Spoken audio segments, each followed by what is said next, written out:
Bienvenue à tous dans ce nouvel épisode du podcast Forum. Aujourd'hui, nous avons le plaisir de recevoir Justine Ners, CEO d'Artefact France. Artefact, c'est bien plus qu'un cabinet de conseil spécialisé en data et en intelligence artificielle. C'est une véritable success story. En effet, la startup, créée en 2014, a connu une croissance exponentielle depuis sa création. Aujourd'hui, elle est notamment en phase de devenir une véritable licorne française avec une valorisation supérieure aux milliards d'euros. Le groupe s'impose comme l'un des leaders mondiaux du conseil en data et en intelligence artificielle. Présent dans 25 pays avec 31 bureaux, Artefact emploie 1700 collaborateurs et accompagne plus de 1000 clients, dont 300 grandes marques internationales comme Samsung, L'Oréal ou Sanofi, pour accélérer leur transformation data et avoir un impact positif sur les individus et les organisations grâce à l'IA. Et l'avenir s'annonce encore plus ambitieux. En effet, l'entreprise vise à tripler de taille d'ici 2030. Dans cet épisode, nous échangeons avec une personne dont la trajectoire a suivi celle d'Artefact. Justine Ners, diplômée de Sciences Po Lyon et de l'EM Lyon, est en effet entrée chez Artefact en tant que consultante junior il y a maintenant plus de 10 ans de cela.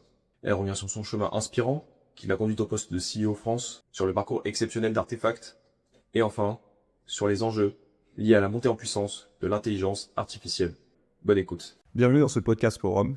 Aujourd'hui, nous avons le plaisir de vous emmener dans les coulisses d'un cabinet de conseil innovant en data et d'IA, qui répond au nom d'Artefact.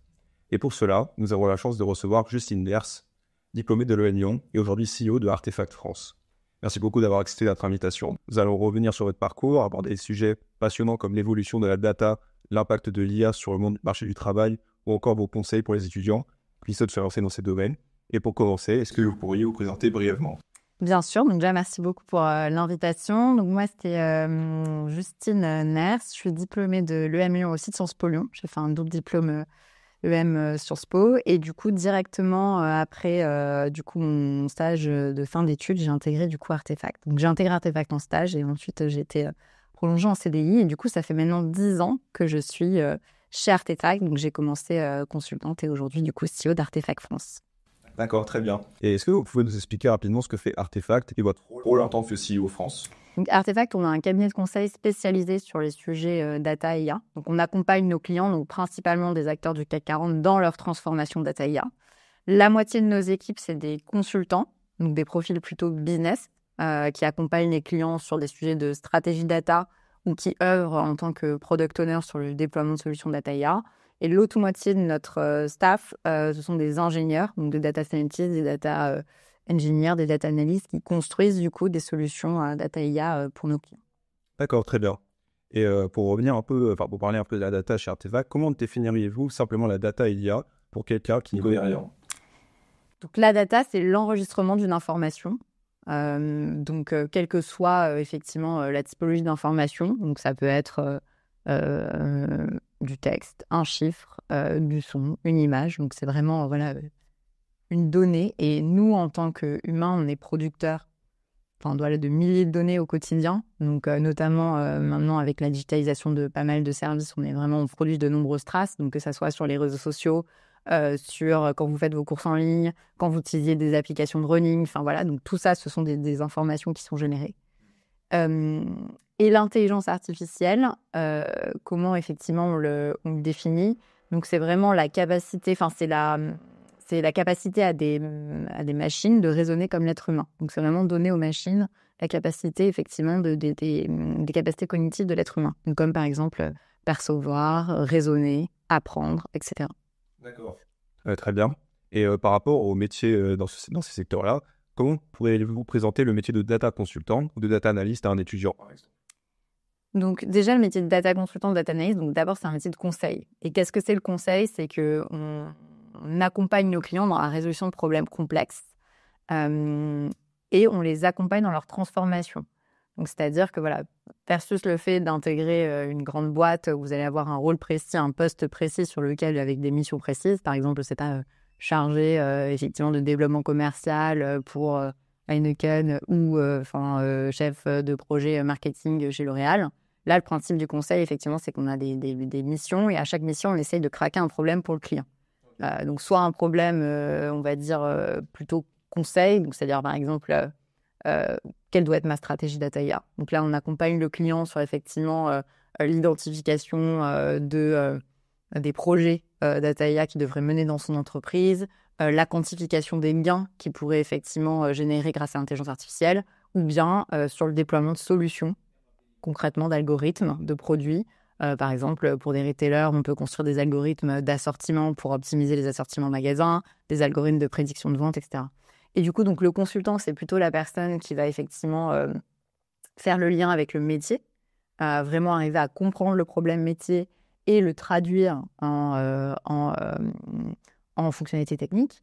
Et du coup, le data analyst, c'est lui qui va vraiment réaliser les analyses, mettre la main dans la donnée, etc.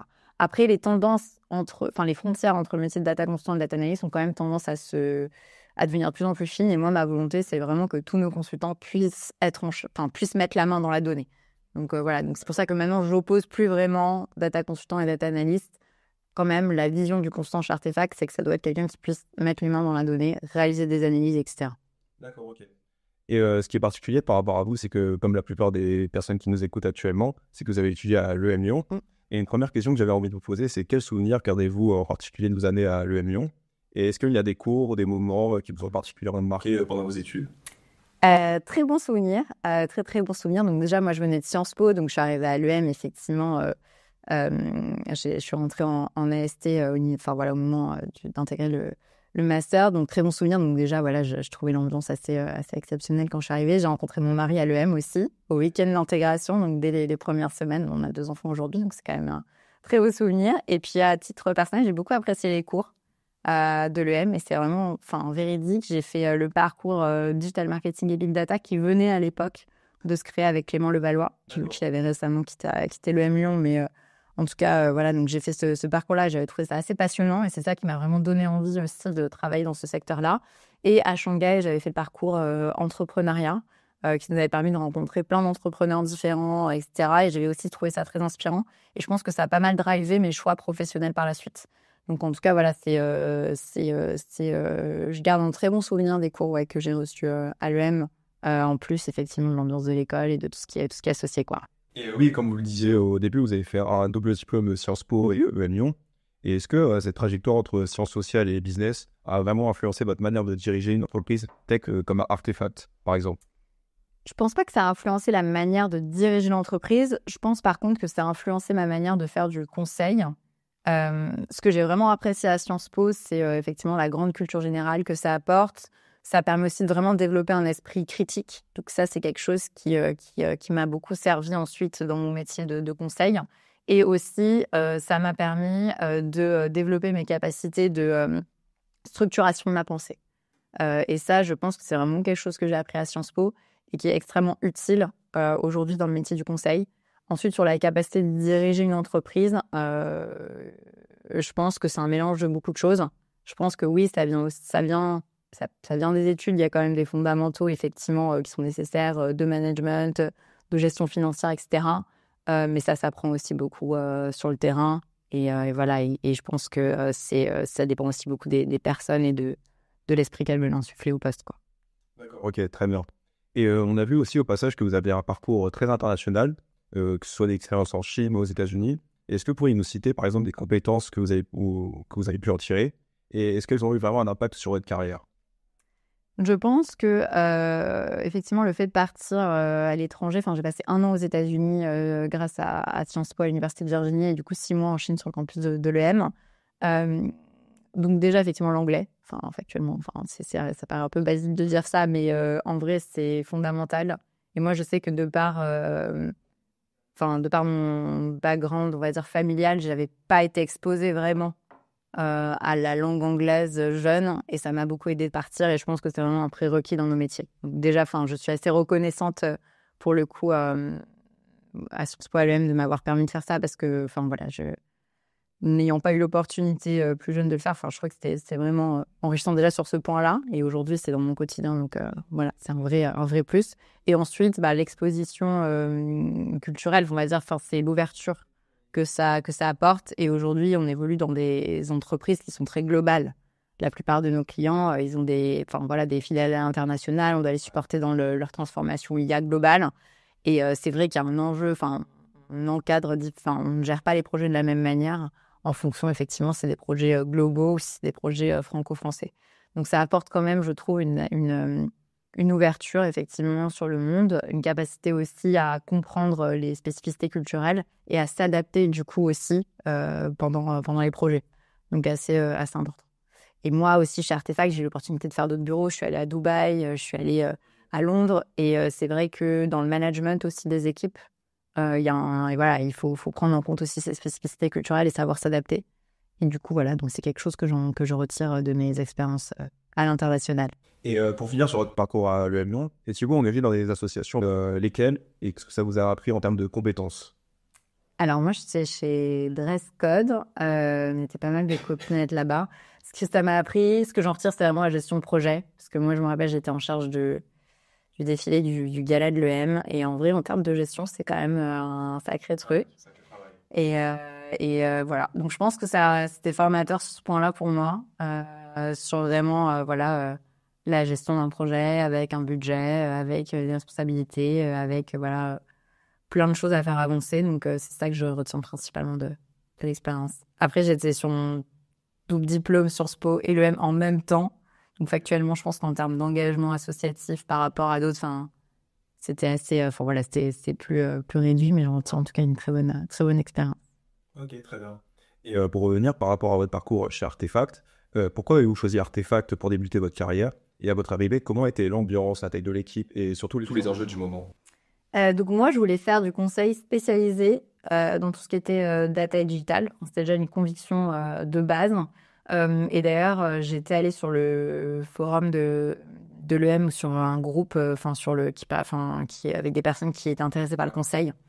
Et j'avais vu effectivement qu'il y avait un étudiant qui recommandait de Artefact pour des personnes effectivement qui étaient intéressées par de l'entrepreneuriat, par la data et l'IA, etc. Et il disait, moi, je cherche un gros nom sur mon CV, mais en tout cas, pour ceux qui sont intéressés par l'aventure entrepreneuriale, etc., foncez, parce que les associés sont super intelligents et ça a l'air d'être une très belle aventure. Donc, du coup, c'est grâce à ça que j'ai trouvé Artefact. Donc, j'en suis très reconnaissante à cette personne qui avait mis cette recommandation.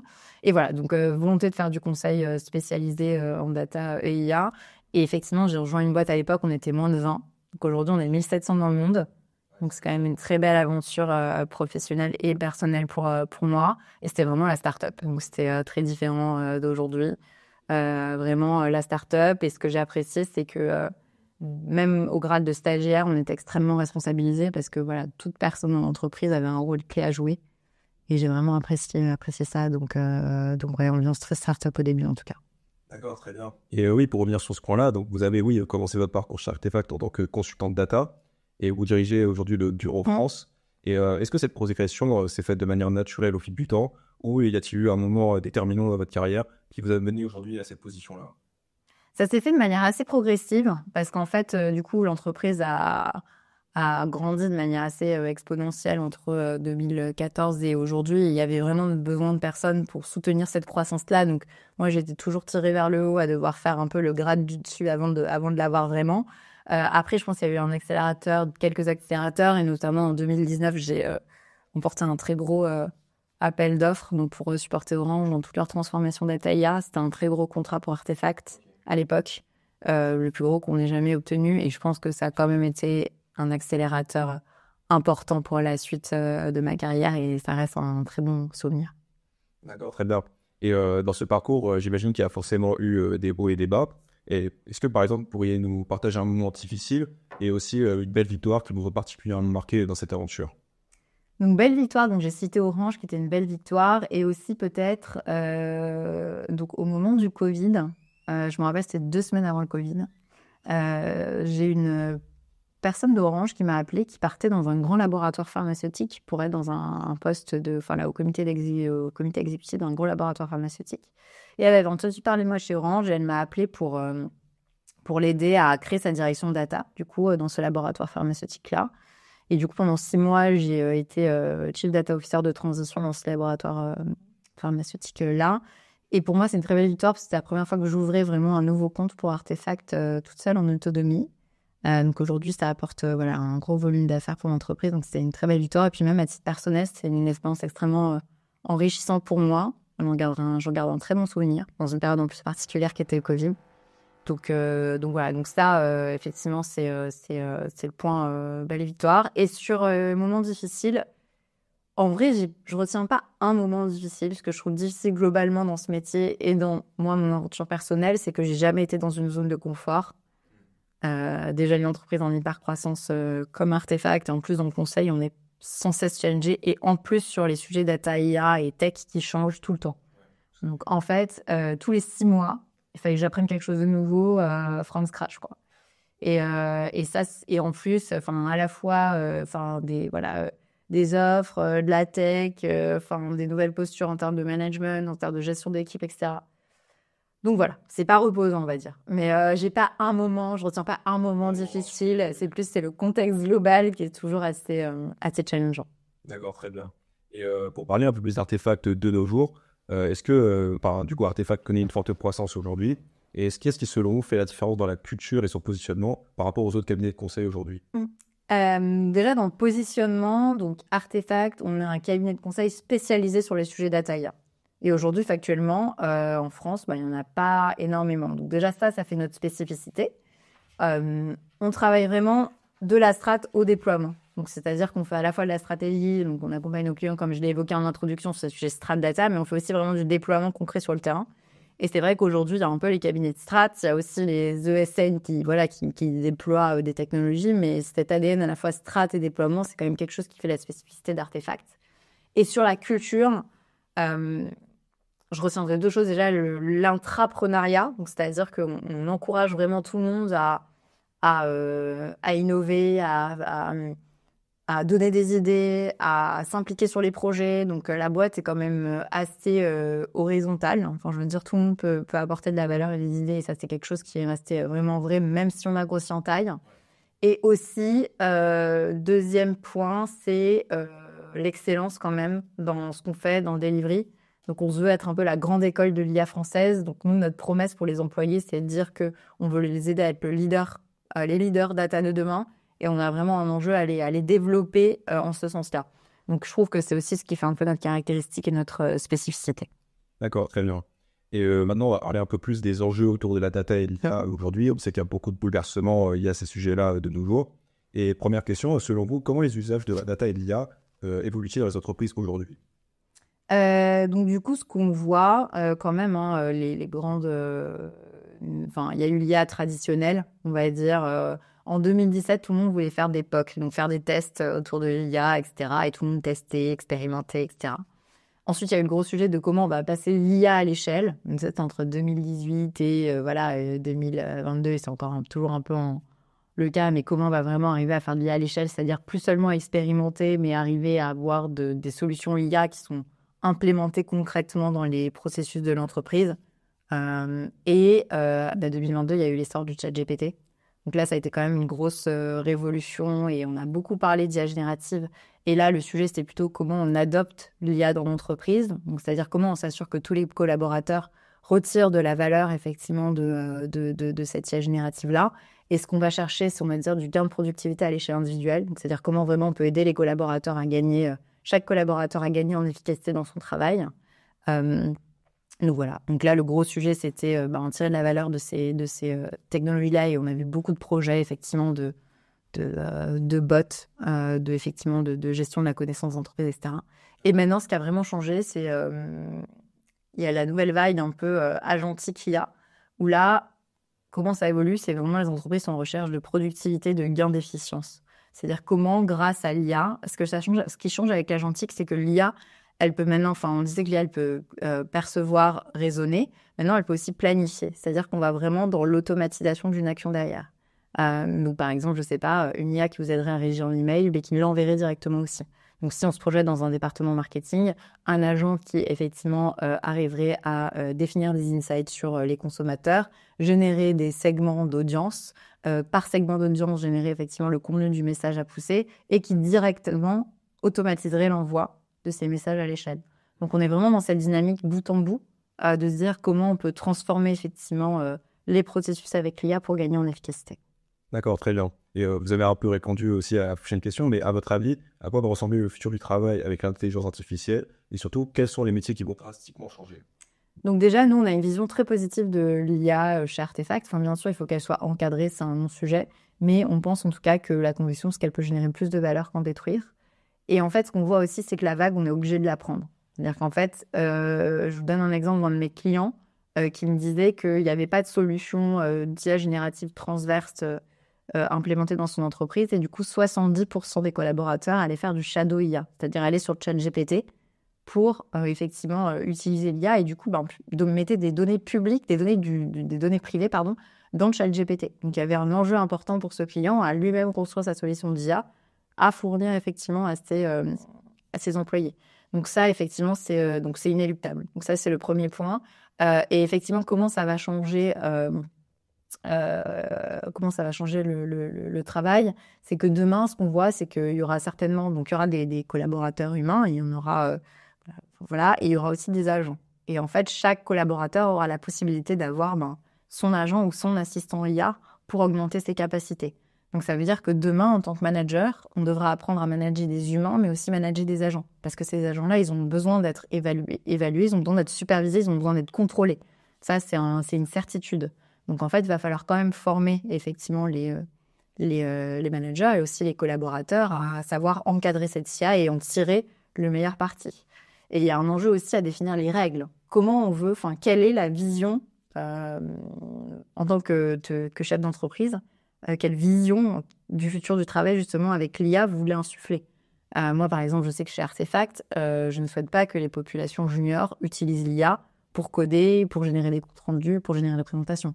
Je pense qu'il faut faire un usage intelligent de l'IA. Il faut d'abord arriver à maîtriser soi-même les compétences de base pour pouvoir challenger l'IA demain sur ce qu'elle va produire.